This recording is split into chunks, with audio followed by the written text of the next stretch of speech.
दीपावली से एक दिन पहले नरक चतुर्दशी का को मनाया जाता है।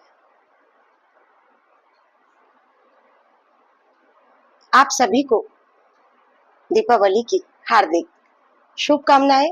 आदर्श मैडम क्लासेस यूट्यूब चैनल पर आपका हार्दिक स्वागत है। मैं यही प्रयास करूंगी कि आने वाले त्योहारों पर भी अब आपको कहना नहीं पड़ेगा, मैं आप लोगों को कथा भेजने का, कथा सुनाने का पूरा प्रयास करूंगी। तो नरक चतुर्दशी की कथा जो कल है, दिन रविवार के दिन है, 19 तारीख को है।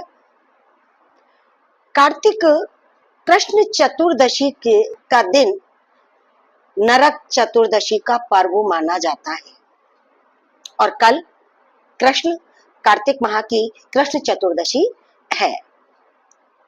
इस दिन ऐसा कहा जाता है ग्रंथों के अनुसार कि नरक से मुक्ति पाने के लिए प्रातःकाल तेल लगाकर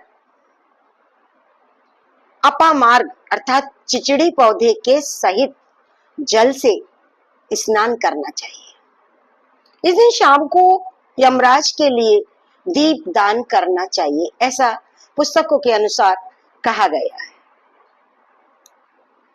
कहा जाता है कि इस दिन भगवान श्री कृष्ण जी ने एक और भी इससे संबंधित बात है, कहानी है कि चतुर्दशी के दिन ही, कार्तिक माह की चतुर्दशी के दिन ही भगवान श्री कृष्ण ने नरकासुर नामक एक दैत्य था जिसका उन्होंने संहार किया था, अर्थात उसको मारा था। इसलिए भी इसका नाम नरक चतुर्दशी पड़ा है। और वैसे भी हम लोग नरक चतुर्दशी वाले दिन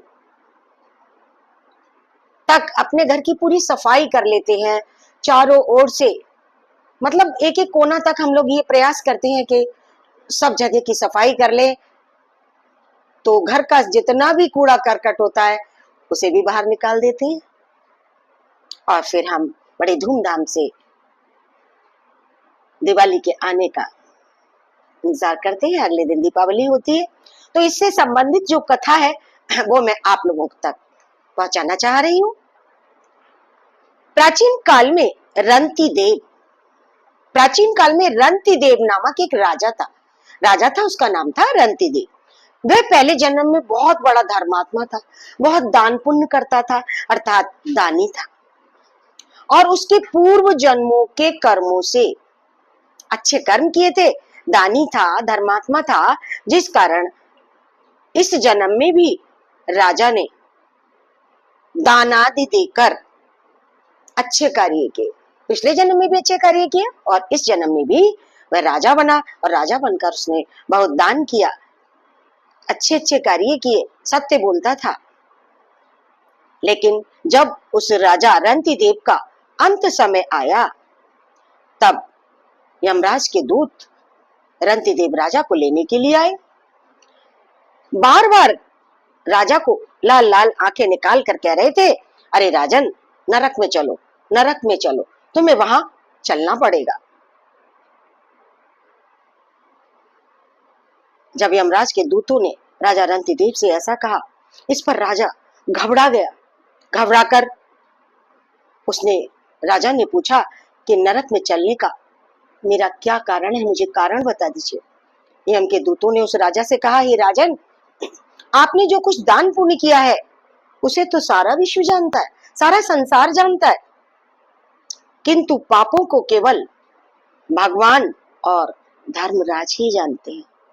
उन दूतों ने उस राजा से ऐसा कहा कि तुम्हारे जो पुण्य थे वो तो सब जानते हैं, अच्छे कार्य सब जानते हैं, दान पुण्य सबने देखा, लेकिन जो तुमने पाप किया वह भगवान और धर्मराज के सिवा और कोई नहीं जानता। राजा बोला, उस पाप को मुझे भी तो बताइए आप कि मैंने कौन सा पाप कर दिया तो मैं उसका निवारण कर सकूं।